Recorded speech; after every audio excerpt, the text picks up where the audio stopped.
I'd like to welcome you all this evening. Oh, we need to scoot. I'd like to welcome you all this evening for a lecture that's in connection with the exhibition upstairs called Coveting Nature. It is my great pleasure to welcome Claudia Swan. She is Associate Professor of Art History at Northwestern University. She studies Northern European visual culture in the early modern period, with a focus on art and science, the history of collecting, and the history of the imagination. She's one of the foremost scholars of early modern botanical imagery, among other things. She is the author of The Clusius Botanical Watercolors, Plants and Flowers of the Renaissance, as well as Art, Science, and Witchcraft in Early Modern Holland, Jacques de Heijn II.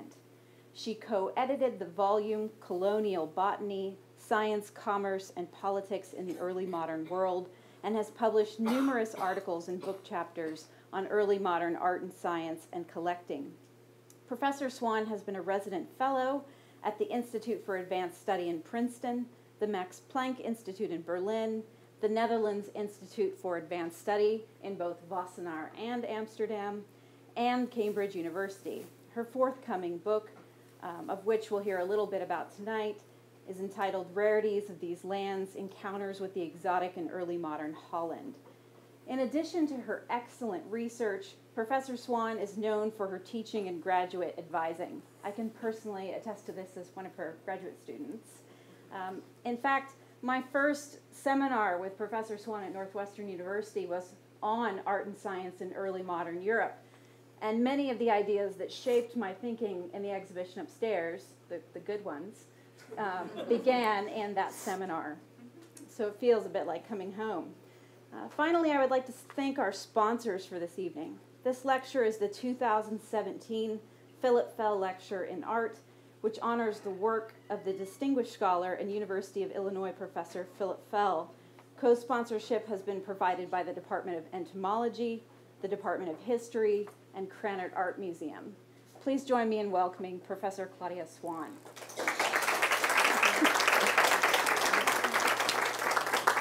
Thank you so much. It actually was very handy. You couldn't see me blushing. Thank you so much, Maureen. It's a great pleasure. It's a real honor. And at this point in the day, it's a slight surprise to be here on time. I had a little trouble getting here, but I'm here.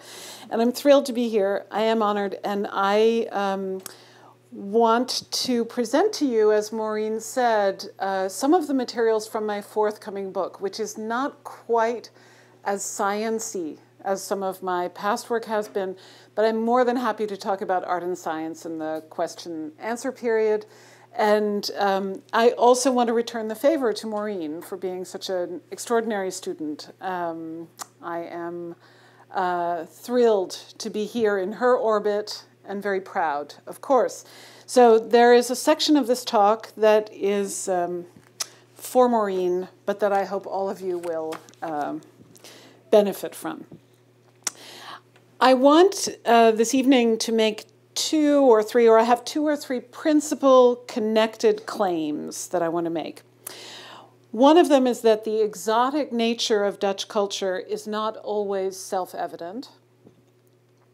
A second is that pictures do not tell the truth. And a third is that the exoticism of the Golden Age, the Dutch Golden Age, more or less evident in Dutch pictures of the time, is crucial to the politics of the time and place, that is, of 17th century Holland. Let's start with the exotic nature of Dutch culture not always being self-evident, and pictures not always telling the truth. There's a wonderful example in the exhibition that Maureen has organized, this extraordinary recent acquisition, the painting, late 17th century painting dated to the 1690s by Anna Ruys, which features a variety of plants, including tulips, a flower that we all probably associate immediately with Dutchness, right? What is more Dutch than tulips? Cheese or clogs. But the tulip is now roundly considered to be a sort of preternaturally Dutch flower, and in fact it is no such thing. It is an import. The tulip did not arrive in Western Europe until the 1560s, And it was cultivated very successfully in the sandy earth off the coast of the North Sea, especially around the city of Haarlem, where an entirely new class of bulb merchants emerged in the first decades of the 17th century.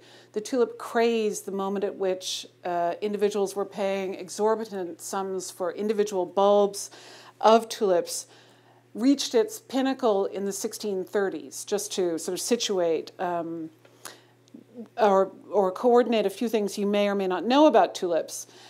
So it's within only about 50 years that tulips become so incredibly valuable and are, in fact, made indigenous to the Netherlands, right? But they came to the Netherlands from Central Asia via Constantinople or Istanbul in the 1560s.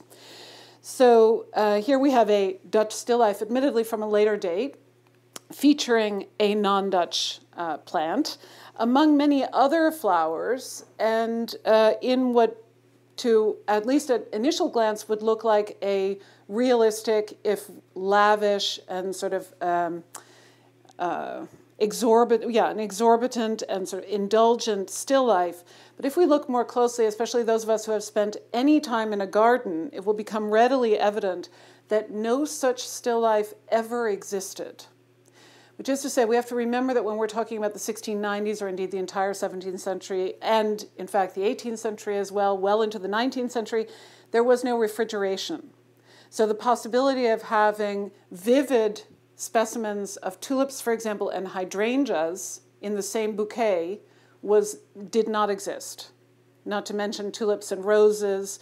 So many of the flowers that are depicted here would never have been seen together, except in a painting, which is, of course, a visual fiction. And if you're not aware of the seasons during which varying flowers blossom, then let me call your attention to the Morning Glories. How many of you have ever seen Morning Glories, which, of course, open with the sun and close immediately when you take them? You know, if you should try to bring one inside, it will close immediately and, of course, close under less well-lit conditions. And then I'll just point your attention to the shelf on which this bouquet is perched, which seems to me to be so daringly constructed as to defy gravity. So it is a fiction too, right? So if you didn't get that the bouquet is a fiction, then the shelf sort of proves it, let's say. So the exotic nature of Dutch culture is not always self-evident, and pictures do not tell the truth. Let's consider another picture often taken to be emblematic of 17th century Dutch culture. This is Pieter de Hoog's interior with women beside a linen cupboard. Two women and a child people a lavish interior. Note the red and gray Swedish stone, fashionable after mid-century, in the main room, and black and white marble in the entryway behind. The wooden gilded moldings of door and windows, the nearly indiscernible paintings in ebony and gilded frames, the sculpture above the door lintel, the earthenware tiles at the base of the staircase, the wanli Chinese porcelain bowl perched atop the elaborate oak cabinet inlaid with ebony, and the dress of the two ladies doing laundry. Now, I don't know about you, but I don't dress this way when I put away my linens. What we are witness to here is a nearly sacrosanct ritual codified in manuals published at the time, in the 17th century, of washing and folding and storing linens, precious items that were the mark of luxury. This domestic ritual, the implements on full display, the basket and the mangle tray for carrying linen are posed beside the women, is emblematic of a well-run, well-to-do household. And a well-run household was the microcosm of a thriving, well-to-do republic. Recently, the cultural historian Herman Rodenburg has written about elements of Dutch pictures that we cannot see, no matter how hard we look, in an essay called Smelling Rank and Status, which is a great title. Of de Hoog's cabinet and others like it, Rodenburg reminds us that, quote, when such cupboards were opened, costly fragrances came out. One could expect to find in the most affluent households sachets of linen or silk filled with musk and ambergris, or with less costly lavender, close quote. In the Wanli bowl and the ebony inlay of the cabinet, here I just show you it. The bowls, actually, there are two. I show you a detail. In the ebony inlay of the cabinet, we find explicit reference to foreign or exotic goods incorporated in the Dutch household. So the reference to these silk sachets filled, for example, with musk or ambergris is only implicit. But here, in the bowls, the porcelain bowls atop the cabinet and the ebony inlaid in the wood of the cabinet, we find explicit reference to foreign or exotic goods incorporated in the Dutch household. The possibility that opening the cupboard would have unlocked or unleashed redolent smells such as musk or ambergris compounds the exoticism. In the course of my research into the material culture of exoticism, by which I mean foreign goods, and I'll say more about that in a moment. So in the course of my research into the material culture of exoticism in the Netherlands in the 17th century, I came to see de Hoog's painting as emblematic of the fact that everywhere, just below the surface or behind the doors, as it were, there is evidence of the presence in Dutch daily life and even in Dutch politics, we'll get to that too, of exoticism, interest in and interactions with worldly exotic goods. From the perspective of its artistic legacy, the exoticism of 17th century Dutch culture is not entirely self-evident. By and large, early modern Dutch art continues to be celebrated and studied for the image of 17th century Dutch society and life that it offers. So, for example, the Dutch 17th century is an era of portraiture, Rembrandt being the most famous portrait painter, but there are many others. So here's a critical figure in Dutch culture, the secretary to the stadtholder, or the sort of ruler of the Netherlands, Constantijn Huygens, also a celebrated poet, in a portrait with his manservant. And I would just have you note that as Dutch as this image is, so this is the right-hand man of the governing, the stadtholder, two stadtholders, one after another, that the painting itself, the study of Huygens, makes reference to the world outside of the Netherlands, both by way of the globes, so that would be presumably one terrestrial globe, one celestial globe, but the terrestrial globe makes reference to the world beyond, and also in the Persian carpet on the table. This is a standard feature of Dutch 17th century interiors. It's also a feature of earlier Italian interiors, but we find it all in many, many Dutch paintings. So when we look, we find references to the outside world, the world beyond the Netherlands. But Dutch art tends to be understood as a hermetic reflection of Dutch society and life onto itself. At the same time, it is an incontrovertible and important fact that Dutch trade acquired global dimensions in the 17th century, and that the Dutch were actively engaged in trade and sometimes in colonization in the Baltic, the Americas, Africa, the Levant, South Asia, and the East Indies. Indeed, in the 17th century, the Netherlands, and Amsterdam in particular, came to define themselves as European entrepôts, or sort of warehouses for foreign or exotic goods. And I'll just show you one other painting that is a sort of archetypally or stereotypically Dutch image, a painting by Johannes Vermeer of, in this case, a woman with a pearl necklace. Pearls are not indigenous to the Netherlands, to the North Sea. So there in the pearls, there's a reference to the world beyond the Netherlands. And then there is also a porcelain bowl on the table and a porcelain jar just at the wall under the mirror into which she's looking. So there's a mirror hanging next to the window, and she's looking into that mirror.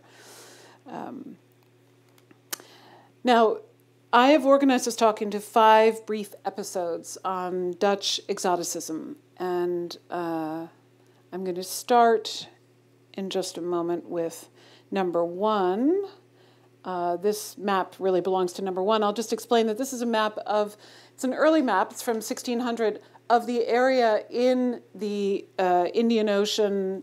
This is the Indonesian archipelago in which the Dutch traded throughout the 17th and the 18th centuries. And this is a rather unusual map because it depicts in the lower register here items that the Dutch traded in. So sandalwood, which was actually procured in South America, cloves, nutmeg, and oddly, pepper is not depicted here, but pepper was one of the prime items that the Dutch imported from the East. So section 1, part 1, all the commodities and all the curiosities one could wish for.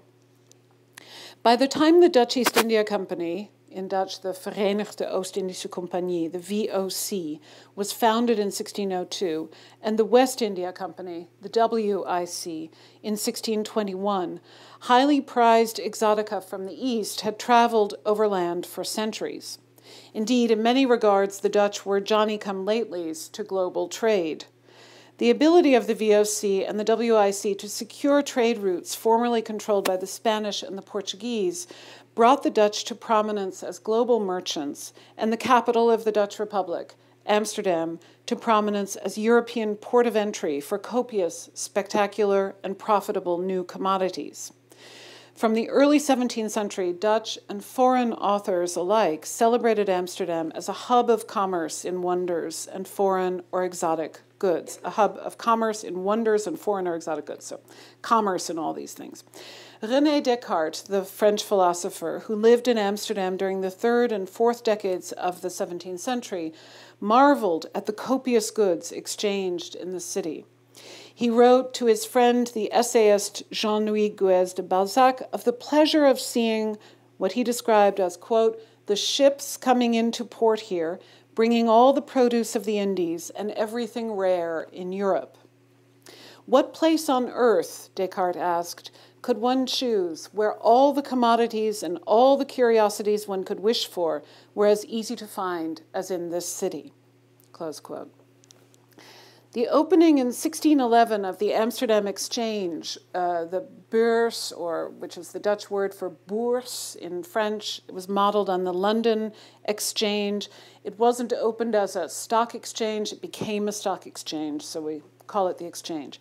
It opened in 1611 in Amsterdam, modeled on London's Royal Exchange and on Antwerp's Bourse. It fortified the city's role as a hub of trade, connected to all parts of the globe, principally by water. The Beurs itself, designed by the city architect Hendrik de Keyser, was situated on the dam for which the city is named. It is the dam on the river Amstel, Amsterdam, with direct access to the water, you can see it here in this image, by which so many goods were conveyed to it for sale and purchase. The earliest, this is an inlet from the harbor, and so small ships would have unloaded goods from the larger ships, the East Indies ships that had come in, and they would bring them into the exchange or close to the exchange, and then those goods were traded on the exchange. The earliest images of the exchange, prints published in order to celebrate its existence, show a bustling mass of men in the interior courtyard where trade was conducted. Trade was conducted for 1 hour a day, by the way. It's extraordinary. How much was conducted? It was only conducted for 1 hour a day. And then merchants would then go off to other places and continue to trade, but officially you could only trade during 1 hour from 12 to 1. These images, these early images of the exchange, feature men in turbans and antari. Antari are the robes, that Persian and Turkish robes. They regularly, images of the Beurs regularly feature men in turbans and antari, which we could interpret as being images of agents from the Middle East. And these men are mingling. Here I'll show you them in greater detail, but you can see there are several of them. They are not a minor detail in these images. Mingling with the Dutch and other European-dressed merchants. And this is a standard feature of images of the exchange throughout the century.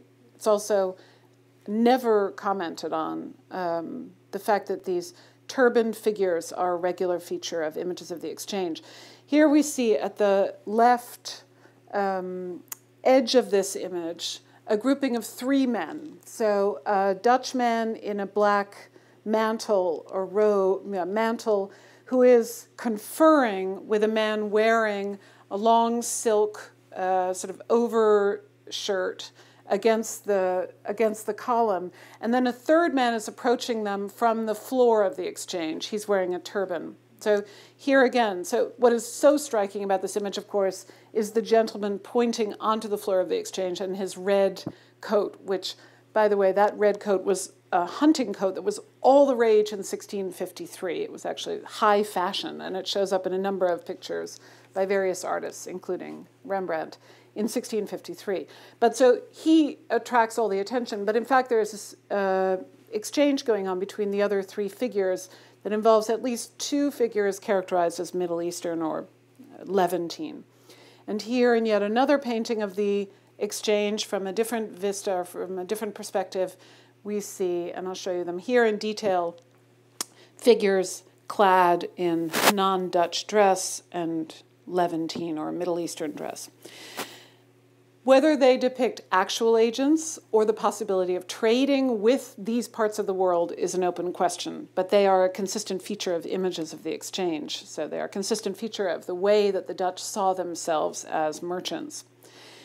By way of practices that were institutionalized by the VOC, the Dutch East India Company, and the WIC, the West Indies Company, and at and around the Amsterdam Exchange, 17th century Holland abounded in exotic goods. Indeed, we know from a variety of sources that foreign goods such as Persian or Turkish clothing, textiles and arms and armor, Brazilian featherwork, stuffed birds of paradise, the actual birds, not the flowers, lacquer ware, products carved of ivory, lustrous shells, tulips, porcelain, bezoar stones, coconuts, and other compelling rare and costly items from the East Indies, Central Asia, and the Levant, and the New World to the west, were on hand and available to the highest bidder. But there were plenty of those. So some of the kinds of items that we know were being exchanged in Amsterdam throughout the 17th century include lacquer ware, and I show you one example here at the far left of lacquer ware, 17th century lacquer ware, porcelain. The Dutch are well known for having imported a great deal of porcelain in the 17th century. Delft earthenware sort of mimics the forms, right, blue and white forms of porcelain. And then an ivory fan from Sri Lanka, Ceylon, at the right. Here, a very delicately carved ivory work box. Shells were a big hit. These are, again, shells such as one would not have found on the beaches of the North Sea. I'll come back to this merchant and shell collector, who's a lovely example of somebody who did very well as a textile merchant and translated at least part of his profit into these shells, which he collected. And then we have also examples of foreign goods such as lustrous shells, which were brought back and then worked, set in settings, as in this case, this gilded silver setting by a Dutch goldsmith, so worked, and these also were exchanged and collected at the time. Birds of paradise, we know that there were many birds of paradise, well, many. They were very hard to come by, but there were birds of paradise were available. They were highly exotic and sought after. Rembrandt owned two. We see them here, or we presume these are the ones that he owned in a drawing by Rembrandt. And Rembrandt, who's famous for having had a sort of dress-up chest of foreign silks and garb in which he dressed some of his sitters, produced this lovely drawing of a man in a turban with a bird of paradise lying on the table in front of him. So just as examples of the kinds of exotic goods or foreign goods that were circulating at and around the market in great numbers, greater numbers than I've shown you here. These are just representative images. Consider also this monumental printed portrait of the city of Amsterdam rendered in 1611. And I know you can't make out very much. I'll show you details in a moment. But just to give you a sense of the overall ensemble, printed on many sheets and then composed as an ensemble to be hung on a wall.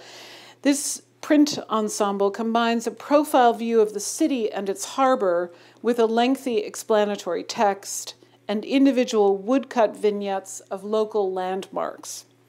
The text is a paean to a city still in formation. So this is 1611, and it's early in the history of Amsterdam as a center, sort of global center. But already here in this image and the accompanying text, Amsterdam is characterized as a global trade hub. It is called, quote, the widely renowned capital of trade of the entire world, Amsterdam. It's a rather immodest claim in 1611. And the text goes on to describe the city as a new Antwerp, which had been a global entrepot in the 16th century, and compares it to ancient Athens as the sun and soul of all Europe. People, the text says, from all parts of the world feel compelled to send or present in person their priceless wares to Amsterdam as if to a world-renowned empress. That last part is a quotation. The presentation of gifts to the Maid of Amsterdam, which is the central subject of the profile view of the city, pictured above the text, embodies this dynamic, the dynamic of what the text describes as people from all parts of the world who feel compelled to come and give their gifts to this world-renowned empress, the city of Amsterdam. Let me show you even in better detail the woman herself, the empress. This is the personification of the global entrepot.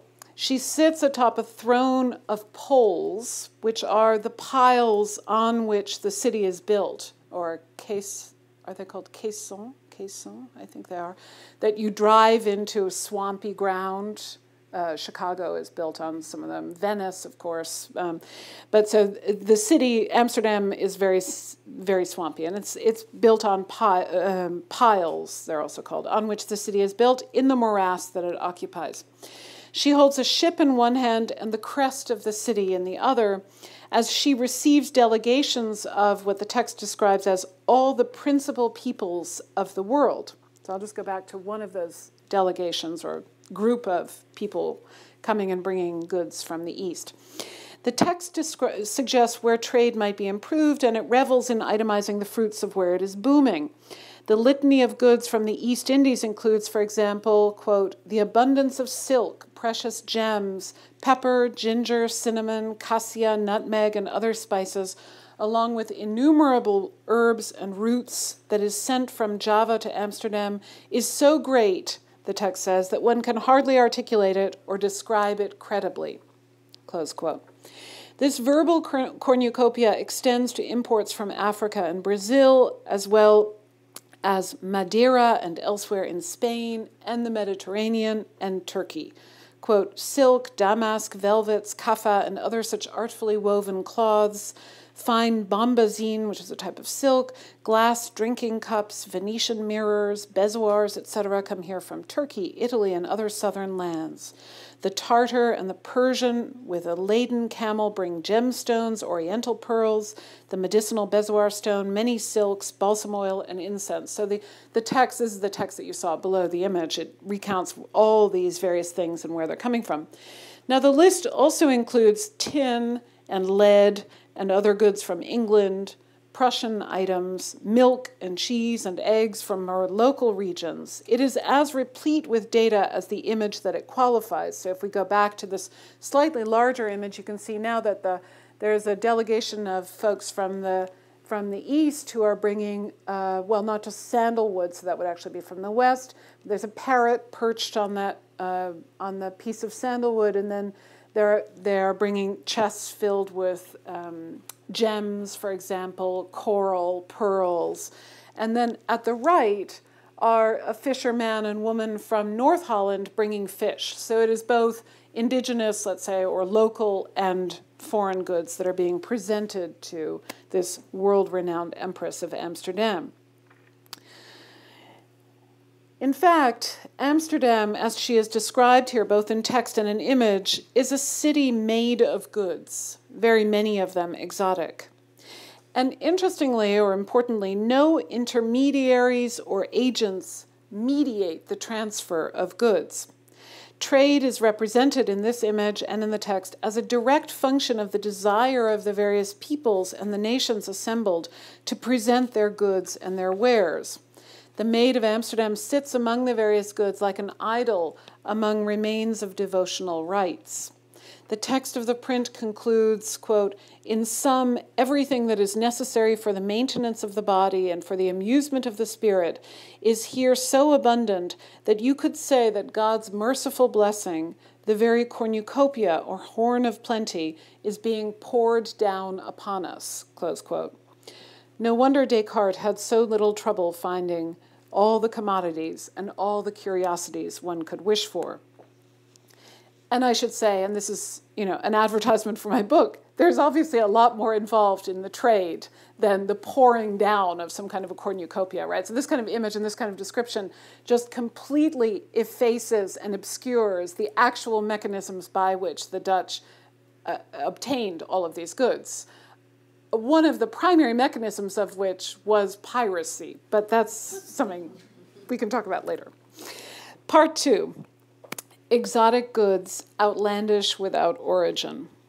In 1605, the widely renowned naturalist Carolus Clusius, who was then director of the Leiden University Garden, published a thick book, the Exoticorum Libri Decem, 10 books on Exotica. That's the title page. So Exoticorum Libri Decem, a compendious account of animals, plants, spices, and ethnographic items from the Indies, Africa, and the Americas. So the extensive title, when translated, would be 10 books of Exotica, the history and uses of animals, plants, aromatics, and other natural products from distant lands. A study of, quote, things that are brought from foreign parts. Clusius uses the Latin terms exoticus, and he also uses the term peregrinus, so things that have traveled, basically, to describe the sorts of goods that he compiled in this book. And both terms amount to a declaration of distant origin. In the period under discussion, in the 17th century, the term exotic meant really nothing more or less than foreign. And where place of origin was designated, it tended to be very general, as, for example, Indian or Chinese, either of which could have meant the other. So things were described as Indian that came from China, and things were described as Chinese that came from Indian. It was all really just from far away. And either of those, Indian or Chinese, were also used, or both of those were also used for things that came from Turkey. So, and there was a clearer sense of what had come from where, but nonetheless, things from far away were just called basically exotica, or under these very general categories of Indian, Chinese, sometimes Turkish. As the historian Anne Goldgar has shown in her wonderful story of Tulip Mania, which is the only book you should read about tulip mania if you're going to read one, because Anne Goldgar, the historian I'm quoting now, she's the first historian to have gone back to the archives to research what actually happened. So there are plenty of books on the tulip craze, but if you're going to read one, read Anne Goldgar. In her study, Tulip Mania, she's shown that the pursuit of strangeness or novelty also applied to an aesthetics of natural exotica. And many were the early 17th century efforts to find, to procure, to transmit what were called, in some instances, iets vreemds, or in one instance in particular, it's a quotation, iets vreemds, something strange. Should be iets, but iets vreemds, something strange. So there was a kind of thrill about finding something strange. Strangeness and novelty animate the cultivation and the collection of tulips, for example, in the early 17th century, and a measure of ignorance pertained to that which was desirably strange. A colleague sent several items to Carolus Clusius, the author of the book Exoticorum, which is on display, and in which he described tulips. They were exotic goods at the time. A colleague at a certain point wrote to Clusius, well, at a certain point in the first decade of the 17th century, and he sent to him a branch of dates, 6 large and 8 small creatures that he had pulled from the hull of a ship that had returned to the Netherlands via Africa, a large bird's beak, a pineapple, and, quote, a fruit or plant unknown to me, not knowing what it was, close quote.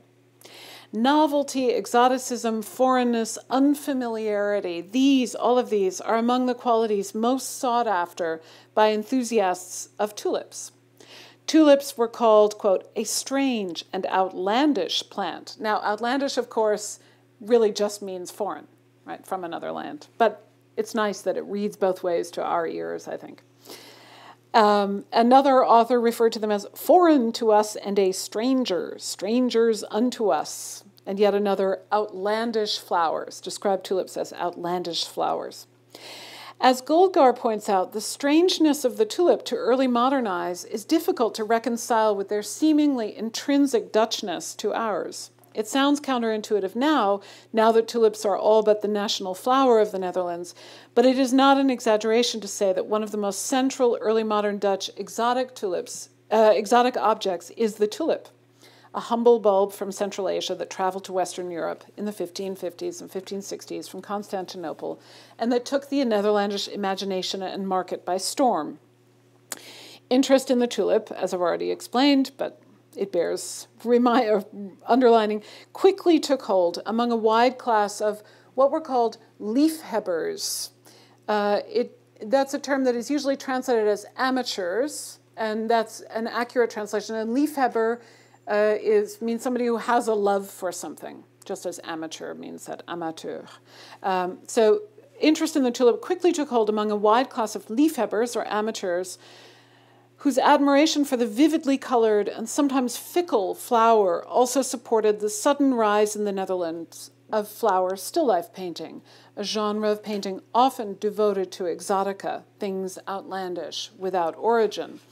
I'll come back to liefhebbers in a moment, and I'll just point out here quickly, since we're on the subject of tulips, that one of the things that was so compelling about tulips was that the striation of tulips was not understood at the time to have been the result of a virus. So you would plant your tulip bulb in the fall, and when it came up in the spring, it might be a different color, or if you had it in your garden for a couple of years running, it might change color from year to year, or it might change pattern from year to year. So it was a sort of constant surprise. And they are described, sometimes tulips are described as instances or examples of nature herself painting. So the artistry of nature, being able to produce these new forms that were unpredictable. So strange and outlandish. So they were strange and outlandish. I just want to show you, to sort of put this in a context, that this is an image from 1610 of the Leiden University garden. Carolus Clusius, I just mentioned the author of the Exoticorum, was the director of the garden. And it's important, I think, to point out that the garden functioned as a place of instruction for students of medicine who had to learn botany, but it was also a collection of exotic goods. So the segment of the garden, the portion of the garden at the lower left with a special fence around it was for exotic plants. That was for, let's say, outlandish plants. And people came to see what grew in the garden that came from far away. Clusius actually had to keep his own tulip bulbs, of which he had a number because he was director of the garden, so he could access, he had access to them. He had to keep them under lock and key. And in fact, at a certain point, a friend of his, somebody stole some of his tulip bulbs, and a friend of his offered to loan him her manservant to guard them at night, or a dog, and tripwires were installed. But what I want to point out is that at the very back of the garden there is what was called an ambulacrum, a walkway. It's a covered walkway, a gallery under the roof. And the objects in the lower register of this image are objects that were on display in that gallery. So the garden itself was also a place of display of non-plant exotic goods, such as crocodiles and blowfish, tortoiseshell. So yet more examples. Oh, and here's another exotic good that Clusius described. Okay, now this is for Maureen. Peppercorns in the closet. There is perhaps no more quintessentially representative figure of early 17th century Dutch politics than Maureen's best friend, Johan van Oldenbarnevelt, who was lawyer and statesman, and fought on behalf of William of Orange, or William the Silent, the father of the fatherland, nominal founder of the Dutch Republic, and who then served as right-hand man to the stadtholder, Maurits. In 1619, van Oldenbarnevelt was tried for treason and publicly executed. It was a show trial and a politically motivated turn on the part of the stadtholder that has also secured van Oldenbarnevelt's place as a martyr hero of the Dutch Republic. Van Oldenbarnevelt played a key role in almost every political development in the early 17th century, including the establishment of the Dutch East India Company, the VOC, in 1602. Until his death by decapitation in the Binnenhof in The Hague in 1619, he lived very well in a massive home in the heart of The Hague. There is not one school child who does not know about Dutch school child. Sorry, there are plenty of other school children who don't know about van Oldenbarnevelt, but there's not one Dutch school child who doesn't know about van Oldenbarnevelt, and there's not one Dutch historian who doesn't know that Oldenbarnevelt died in 1619, and many Dutch school children know that as well. But what is interesting to me is that no historians really have spent any time thinking about what was in van Oldenbarnevelt's house when he died.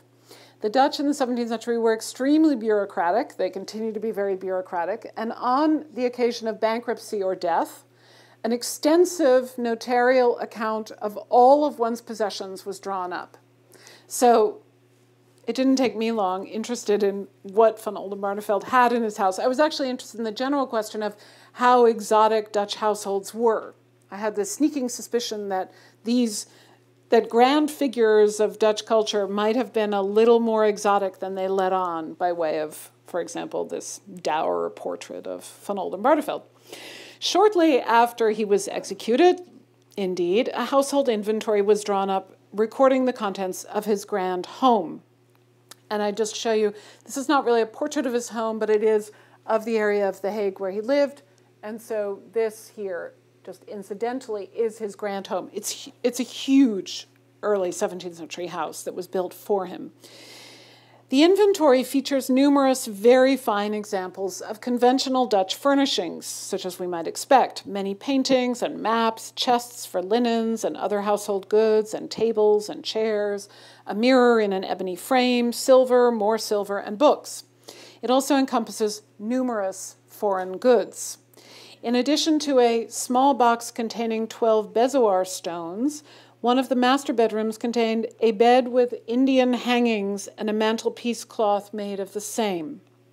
Many of the rooms surveyed contained at least one item described as Indian, which may indeed mean they were Chinese or Turkish, but such as a headboard of Indian wood, a piece of figured Indian satin, a lacquer ware Indian box. In another room, a large leather trunk with metal latches held a large Indian spread, a tent or pavilion made of Indian cloth, and an Indian box and an Indian cloak. In its use of the adjective Indian, van Oldenbarnevelt's inventory echoes many other Dutch inventories.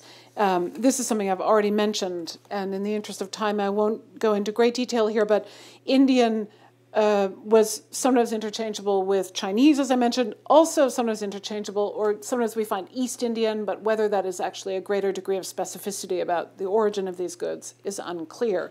These distinctions seem to me to be negligible, although all of the items that were described as Indian we can take to have been foreign. I think that much is clear. And certainly in the 16th and the 17th centuries, the term Indian bespoke foreignness without specifying place of origin more broadly. We find other indications of that more broadly. Confusion or displacement abounded. So the Englishman Sir Thomas Roe, who was ambassador of King James I of England to the Mughal Emperor Jahangir between 1615 and 1618, Sir Thomas Roe wrote, quote, "I thought all India a china shop, and that I should furnish all my friends with rarities."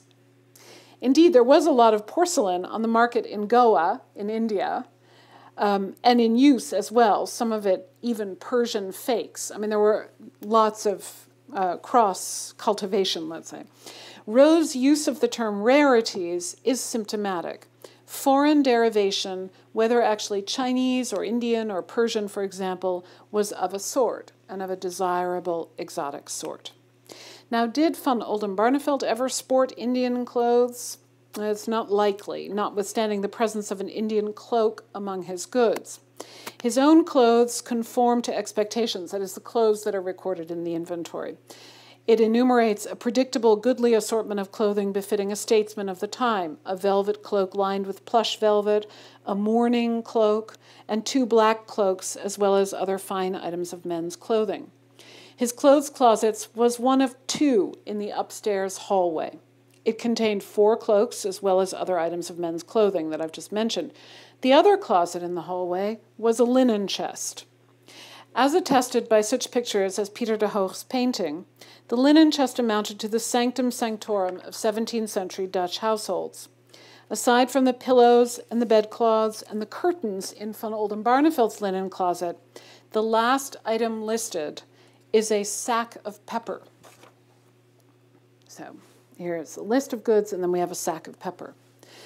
The variety of exotic goods around the home and the likelihood that van Oldenbarneveld slept on a bed hung with Indian silks significantly alter the conventional, staid image of a luxurious Dutch home in the 17th century. And I'll just remind you of, let's say, here's another conventional image. If we look more closely, however, it does seem that there's a pavilion of some kind in the background, right? So it's not so far-fetched anymore to think that maybe these kinds of tented structures made of silk would have been found in homes other than van Oldenbarneveld's. But by and large, this is an image we would say, oh yes, this is a stately Dutch interior. Again, we have a Persian carpet on the table. The evidence of domestic interior paintings, taken to be so many reflections of the interior spaces in which they were hung, falls short of rendering the exoticism of Dutch culture. The pepper tucked away among precious linens in van Oldenbarneveld's closet is but one of many instances of the exotic among his goods. According to an appendix of the inventory that describes the contents of van Oldenbarneveld's prison lodgings, because he was in prison while he was waiting for the outcome of the trial, the show trial that he was put on, according to an inventory of what he took with him to prison, the great statesman ate there from Chinese porcelain dishes. Downstairs in van Oldenbarneveld's home, several images are listed as hanging in one of the smaller formal rooms. Among maps of the 17 provinces and other regions of the northern Netherlands and a picture of Adam and Eve, there hung a painting of a Turk. In all likelihood, Turkish is shorthand for an individual wearing a turban, such as were common throughout Ottoman and Safavid empires at the time. Pepper stashed among the linens, a painting among many Dutch pictures of a Turk. The exotic is right at home here. Pictures of unidentified individuals designated as Turkish turn up elsewhere too in the era. The published 1640 inventory of Peter Paul Rubens' Antwerp collection lists a portrait of a man dressed in Turkish clothing, or dressed en Turc, as a Turk, I guess we would say. When, in 1676, a few years after the death of Johannes Vermeer, an inventory was drawn up of the contents of his family's house in Delft, it recorded not 1, but 2 Turkish heads painted. We may never know what painting of what Turk van Oldenbarneveld owned, or who was dressed à la Turc in the painting in Rubens' home, or whether one of the Turkish heads in Vermeer's house is the girl with the pearl. It is one of the identifying features of the exotic that its identity is generic. This is yet another example of the Dutch exoticism not being immediately apparent. So we call her the girl with the pearl, and since pearl earrings are more or less normal to our eyes, we overlook the fact that she's also wearing a turban. Okay. I mean, pearls were not normal in the 17th century either.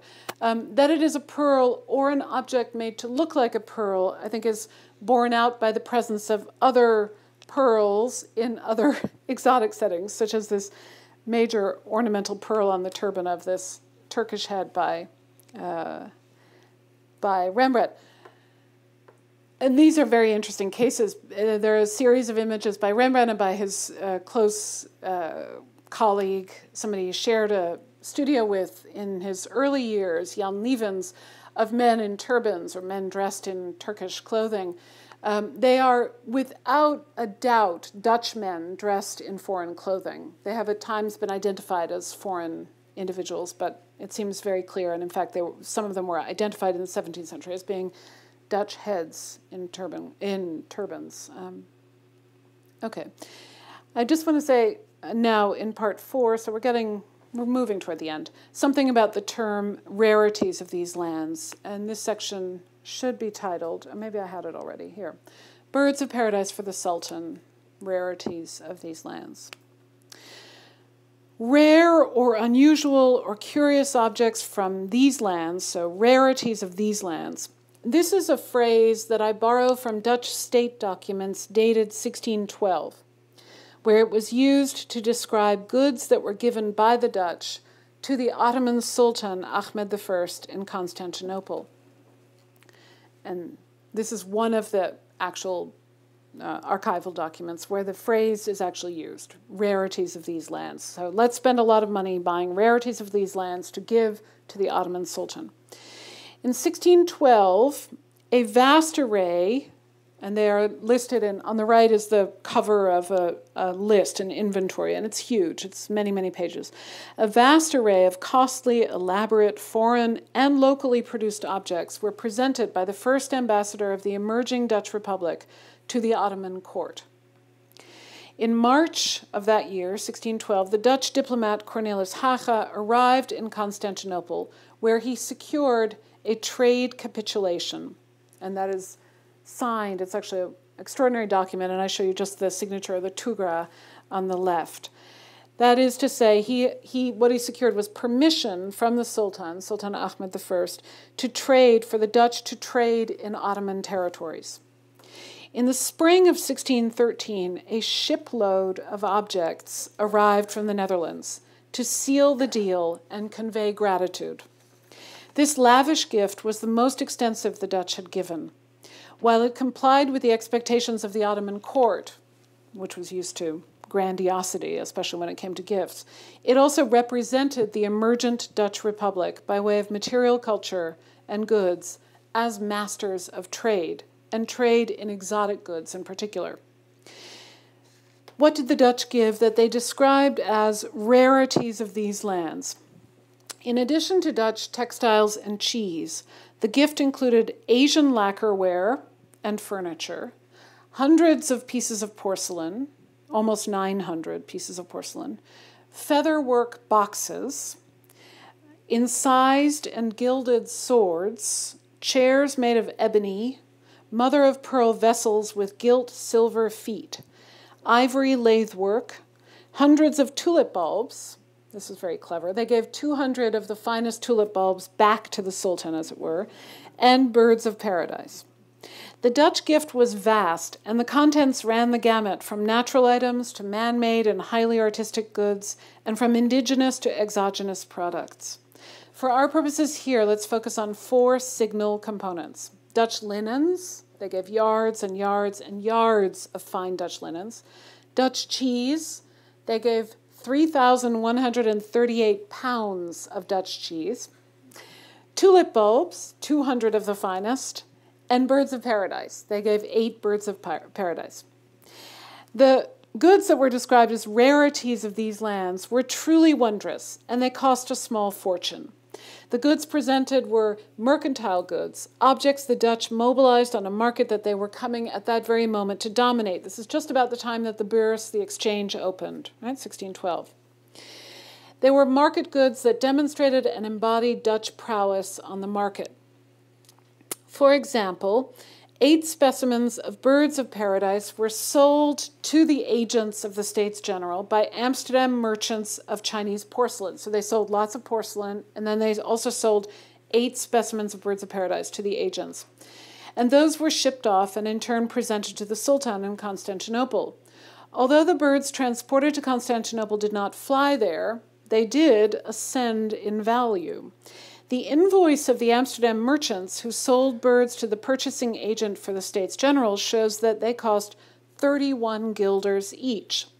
A contemporary historian's account of the gift describes, quote, 3 birds of paradise valued at $2,000 which the Sultan regarded with amazement. So he's describing the receipt of some of these. Now, as we know that 3 such birds actually cost just under 100 guilders, the Sultan's amazement seems to have increased the value exponentially to 35 times the current market value. And it is worth noting, I think, that the arc of the projection of that increase follows the pattern of actual profits rendered in these very years in Amsterdam on such goods as peppers and cloves. So the amazement of the Sultan compounded the value of these goods in exactly the same proportion, let's say, as the Dutch expected to profit on goods that were brought back from the East. So these are trade goods that were presented as a gift. So there's that, and the whole dynamics of what happens to the value of these things as a gift, or why. Well, in any case, the Dutch are profiling themselves as merchants, and merchants of the exotic, right? They have access to these exotic goods. Now, these spectacular specimens, like the tulip bulbs and the cheese and the linens, were, I think, rarities of these lands in the sense of having been both foreign and domestic, right? What does it mean to say rarities of these lands? So it's indigenous exotica doesn't quite make sense. They were both foreign and domestic to the Dutch. It's a key phrase in my view because it captures one of the ways in which the Dutch made exotic goods their own. So they were presenting them as their own. In this case, sort of taking coals to Newcastle, you know, a lot of foreign goods to the Sultan. Okay. Oh yes, there's a drawing of birds of paradise that were highly, highly coveted at the time. Now, I don't want to keep you for too much longer, so I wanted to say something about curiosity and liefhebberij, but I'll just say this very briefly. So because the title of the show is Coveting Nature, I thought it would be interesting to talk about how the Dutch actually collected and the dynamics of collection of the exotic goods that came back to the Netherlands. This is an extraordinary portrait of a man who played a very important role in the Dutch East India Company and then returned to the Netherlands in the 1640s. And this portrait was painted long after his return.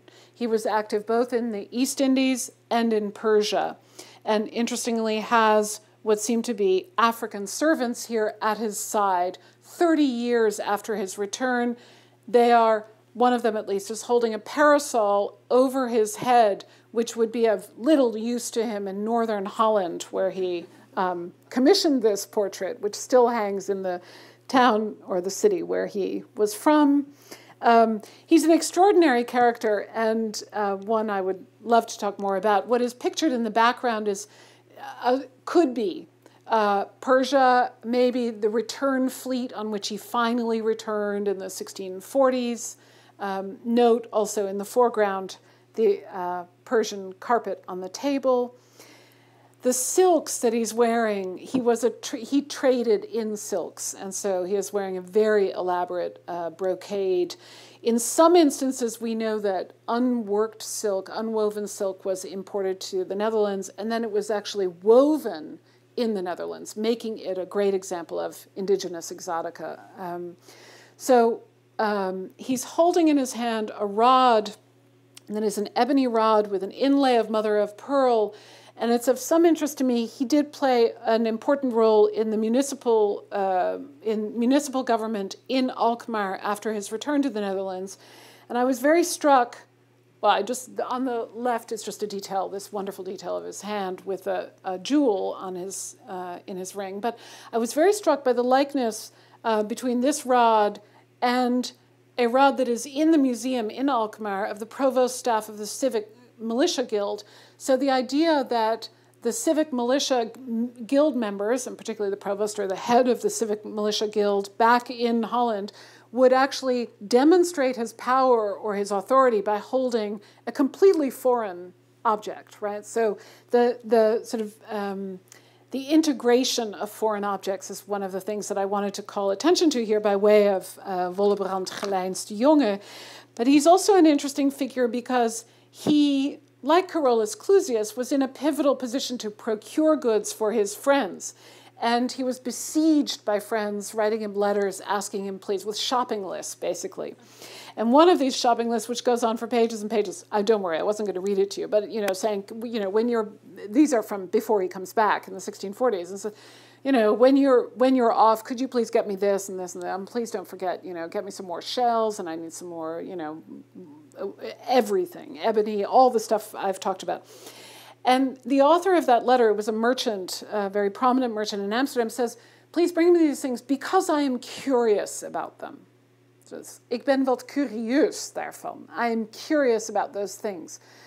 And this sort of curiosity is an interesting, it's a practice, we might say, or a kind of a disposition that is, it's a disposition that is practiced by natural historians and scientists, and likewise by collectors, especially when it comes to foreign goods, exotic goods. So this is just an image of, it isn't a portrait of a collection, but it's an image that evokes the contents of some contents of a collection. And arrayed on the table are a variety of foreign goods, such as collectors often had in their possession. So I wanted to talk a little bit about curiosity and what was at stake for collectors of these objects, and in particular, just along the lines of the theme of coveting. This portrait of the merchant and shell collector van der Aar is such an extraordinary instance of a man so sensually involved with the objects of his collection, right? So holding and touching these shells. It's not a question of just looking at them, but he seems to be actually sort of bodily and sensually involved. In fact, it's a very unusual portrait because he's shown with his undershirt open, right? So it's a domestic, it's a moment, a sort of an almost private moment of engagement with these objects. So I wanted to say a little bit about the bumpy surfaces of shells and his engagement with those, and curiosity as something that involves access, of course, to luxury goods, and then also luxury goods or the objects of science, but then also a physical engagement. So to think about collecting, trade, commerce, and then covetousness, or the possession of and one's being possessed by objects as part of a whole. But let me just conclude. From a fishing village on the shores of the North Sea, Amsterdam and its citizens were catapulted during the 17th century to astonishing wealth derived from trade. That trade, conducted for the most part abroad, fueled the domestic trades. Together, ship's captains, jurists, and politicians and merchants rose to a standing unparalleled even by modern-day standards. If we factor into the ascendancy of Dutch culture both the astonishing cultural production, painting and the visual arts above all, and the horrors of war and slavery, then indeed this was an age like no other. In my view, the new nation-state took shape because of its encounters with the exotic. Declaring themselves merchants who lived like princes, the Dutch in the 17th century assumed the mantle of royal, which is to say Spanish and Portuguese wealth, precisely by overtaking the trade in foreign goods, pepper first and foremost, but not by any stretch only spices. So there was a political sort of commitment to demonstrating their prowess in trade. We tend to characterize the Dutch nation by emphasizing its indigenous culture, clogs of wood for the swampy terrain, cheese made from the milk of cows who feed on its lush green grass, windmills for irrigation and for milling grains. The irrigated land is for grazing and therefore feeds the production of dairy. The grains milled are well suited for pancakes. But woven into the very Dutchness is a complicated history of exotic goods. Tulips are a great example of this, exotic goods made indigenous. We taste Dutch investment in exotic goods in the spices, the cloves still laid into the cheese in Leiden, or the speculaas, spice cookies, at Christmas time. From spices and silks to shells and tulips to birds of paradise, the exotic, the foreign, fueled Dutch culture in ways not always evident or immediately visible, but fundamental. Or paradoxical, in the sense of being rarities of these lands, local exotica, not immediately visible, but fundamentally. Thank you so much for joining me to explore some of the ways in which the Dutch in the Golden Age cultivated a market and a taste for rarities of these lands.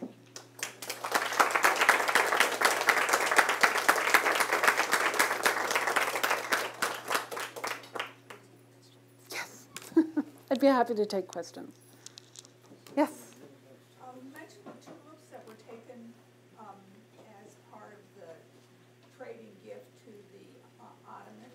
Yes. Had the Dutch started breeding tulips by that time, or were they just returning the Central Asian tulips? So the question is, the tulips that were taken to the Ottoman Sultan in 1612, had the Dutch already started to cultivate tulips, or were they just returning tulips that had made their way? They had been cultivating tulips by that point for 4 decades, not in great numbers, although by the 16 teens there were a number of established tulip bulb growers and merchants. And so these 200 bulbs were purchased from one bulb merchant. The thing about tulips is that you can't keep them out of the ground for very long, the bulbs. So they actually had to be cultivated, in a sense. I don't know how many of you are fluent in the history of or in the use of tulip bulbs, but tulips are planted in the fall, so this is a good time, but usually you can wait until it gets a bit colder. Planted in the fall, and then they blossom, of course, in the early spring. And one of the things that's interesting about the Dutch and tulips, and tulip mania being such a sort of well-known episode in Dutch history, is that tulip mania emerged out of tulips being the first object of futures trading. So tulips had been cultivated for quite a while by the 16 teens, or they'd been cultivated for a couple of decades. They were of great interest. Their prices rose steadily enough that people started to say, wait a second, why don't I invest in that? I'll buy it, I may plant it or not, and then I will sell it on. The thing is that if you wanted to buy or sell tulips in the winter, you couldn't exchange the actual object. You had to exchange a certificate for it. And as the price increased sort of exponentially at a certain point, these certificates were being exchanged, and the goods themselves were not actually ever even owned or possessed by individual owners. So in that sense, it was the first futures market, because the certificates themselves were being traded during the winter months when you could not physically take the bulbs from the ground. But by 1612, these were Dutch tulips, in the sense that they had been cultivated there. Yes. Yes. Thank you for the talk. It was really enjoyable. I have a couple of questions. 2 of them are factual, and if you don't know them, of course, that's fine. And then a more general one, so can I just hit you with all of them? Of course. Okay. So the Botanical Garden that you were showing in that engraving from Leiden, is any part of that still extant? Is that still around? Is the Botanical Garden still extant? It is. It has been reconstructed. So this is the Botanical Garden in 1610. This is one of 4 engravings of, let's say, arenas of study at the university that were issued, and it was sort of souvenir prints. So the Botanic Garden, the Anatomical Theater, the fencing arena where fencing was taught, and the library. And of those, really it's only, well, the Anatomical Theater has been reconstructed too, but not in situ. But this has been reconstructed in situ, so where it was, and you can go and see it. And it's nestled, what's nice about it is it's really nestled within the buildings of the university. So it really was the university garden. And it was used, as I said, for study. This print, it was an attraction, and that was why these prints were made, to sell, basically, to people who came to visit it. And it shows a number of people who are not studying. I mean, I think one of them might have a book in his hands, but by and large, they're not studying. But it was used by medical students. It was the other half of the equation of with the anatomical theater, right? So the garden was used when it was available in the warmer months of the year to study plants for medicinal purposes, and the anatomical theater to study the human body. These were the two disciplines of medicine. So yes, you can go and see it. Yeah. Great. All right, my second one is just about the 900 pieces of imported porcelain that were then given to the Sultan. Are any of those, is that like together still, or is it viewable, or do we know what was in it? So 897 to be exact, 800 or 879, I can look it up.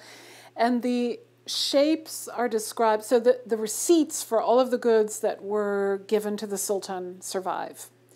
So we have 17th century descriptions by the merchants who sold them of the porcelain by way of the shapes. So like saucers, bowls, butter dishes, they're called, which would have been smaller saucers. Anyway, do they still survive?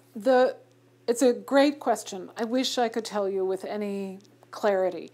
The Ottoman sultans received lots of gifts and lots of porcelain from the Safavids. So from the Persians, basically, that were bringing them like the other way, we could say. And the collection at Topkapi Museum, so the museum of the Sultan's palace, contains a huge number of pieces of porcelain.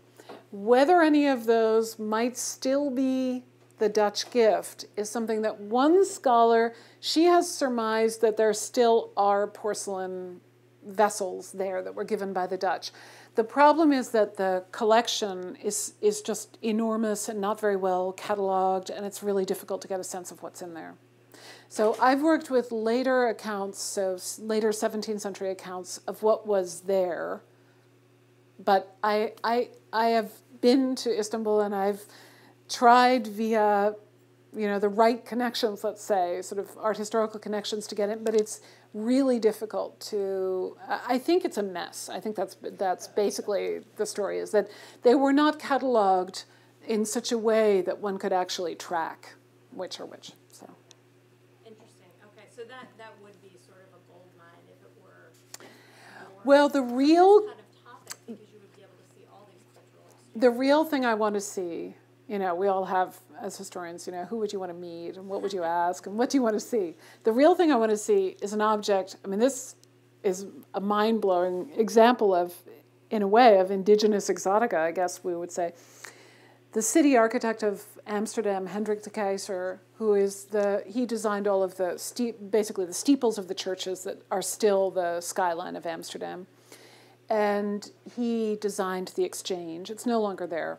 It was replaced in the 18th century, but he was the city architect. He was commissioned by the States General and paid the largest sum of any of the artisans who provided any works that were given to the Sultan for took a lot of people to make it, a lantern for the Blue Mosque.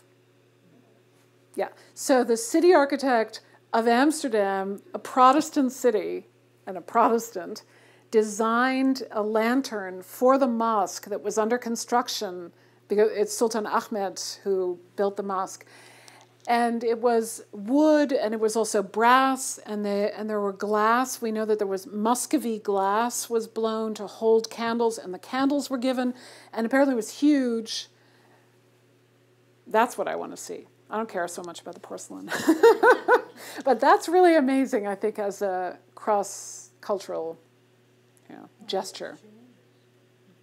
Can I ask you one more thing? I'm sorry. Sure. Because I also just have more of a conceptual question, which was you were starting to talk at the end, and I think this was probably the section that you didn't end up reading, but talking about sort of this scientific curiosity that arises. And I'm wondering, because you're describing the appetite for these foreign goods as truly voracious and relatively indiscriminate, right?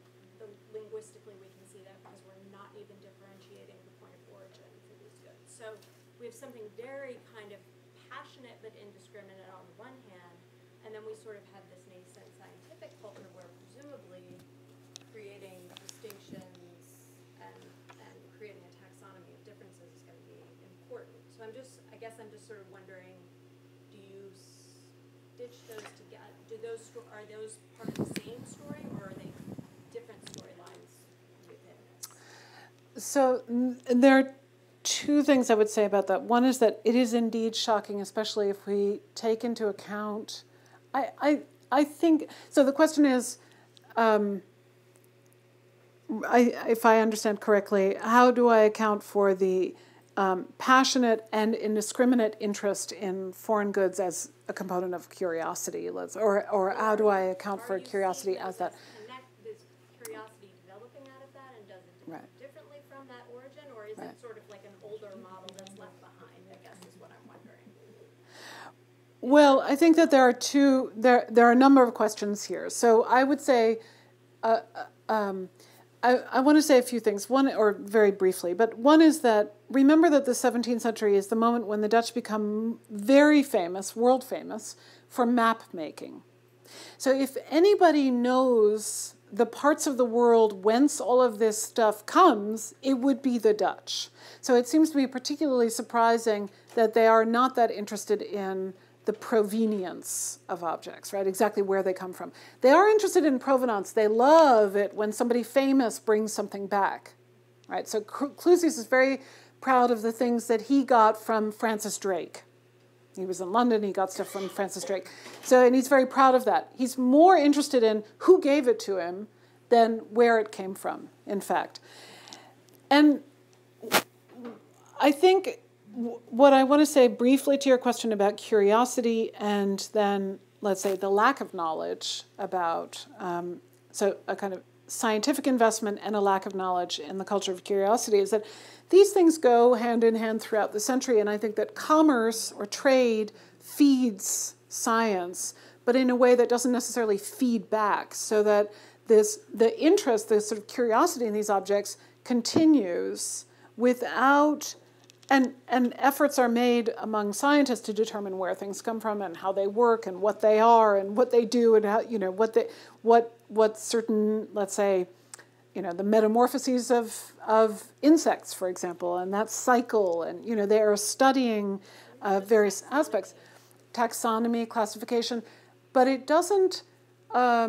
It seems to go sort of side by side. It's sort of like in lockstep with trade, without one or the other actually spoiling the other. I don't know how to. I mean, that's a summary from a long view away, but I'm thinking now about the turn of the 18th century and a rapacious interest in exotic goods that are being supplied by individuals we would call natural historians. Rumphius, Maria Sibylla Merian was selling specimens. Rumphius is sending shells back to collectors, and he complains in his writings, which are considered sort of quasi-taxonomic, natural histories of of what grew and so plants and also shells and sea animals from the East Indies. He complains about all of his friends back home who think it's such an easy thing to just find beautiful shells lying around on the beaches, and he says, you have no idea. We have to go out barefoot in the full moon, and our feet are bloodied, and then you find little scraps of shells, and nobody wants those. And so he's clearly feeding sort of both areas, I guess. Thank you. The porcelain that you mentioned, was that Delft porcelain, or was that Chinese and Persian porcelain? Right. Was the porcelain that I mentioned Delft porcelain? So no, porcelain refers until the 18th century to Chinese porcelain. And Europeans tried to figure out how it was made, but did not until the 18th century. Were not able to. What was made in Delft was earthenware, painted blue and white, so it mimicked porcelain. But what the Dutch gave to the Sultan was Chinese porcelain. Interestingly, they also gave, though, so just as Delft earthenware mimicked Chinese porcelain, there were also lacquer ware makers in Amsterdam who produced what they called East Indian lacquer ware. And the Dutch gift contains both East Indian lacquer ware, so lacquer ware from far away, let's say, we don't know whether it's Korean or Chinese or Japanese, but lacquer ware from far away and lacquer ware from Amsterdam. But as far as I know, they didn't give any Delft ware. Yeah. You have time for maybe one more question? No? All right, well, please join me in thanking Dr. Swan. Thank you.